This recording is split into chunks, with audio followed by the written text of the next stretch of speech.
ilgi gaidītais video. Palaidīsim ārpus teritorijas pļaut. Tātad teritorija ir nopļauta. Palaidīsim uz zonu C. Tā ir kaimiņa piesēta. Izies viņš caur 2 koridoriem, caur mazajiem vārtiņiem. Pirmais koridors, otrais par iebraucamo ceļu. Skatāmies tālāk, kā mums tur notiks. Nu ko, laižam vaļā. Aiziet. Kaimiņam pļausim ārpus sētas teritoriju.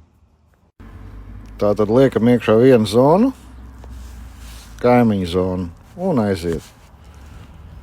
Jā, sākt jaunu uzdevumu. Re, kur parādās mūsu robots, tūlīt atvērsim viņam vārtiņus. Nu, čalis brauks ārā pa vārtiņiem, brauc ārā pa vārtiņiem, baltais ampurums aizskrien garām, meklējam vietiņu, ejam uz otru zonu. Vai otru koridoru.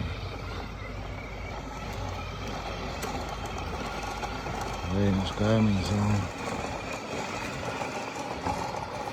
Aiziet.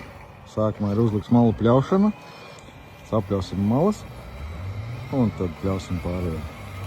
Nu, lūk, tā skaisti pļaujam malas. Tā ir tā teritorija, kas viņam ir uzdota. Lūk, pastīsimies kartē, kā tas izskatās. Nu, tā apmēram izstāsta, viņš nopļaus malu, tagad viņš meklēs garāko ceļu un sāks pļaut tā kā līnijās jau. Izvēlēsies, kā viņš to precīzi darīs, un tad aizies. Nu ko, skatāmies, kāda ir starpība. Redzat?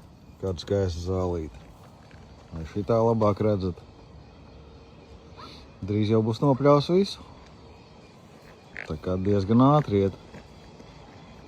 Nu, tā tad šādi skaisti. Tas izskatās, varētu teikt, ka ir nopļauts. Drusciņi pie staba jādapļauj. Un viss būs gatavs. Un tad viņš ies mājās atpakaļ. Nu, tā tad iet atpakaļ mājās. Nopļauts ir šādi, skaisti. Stabi ir iezīmējis.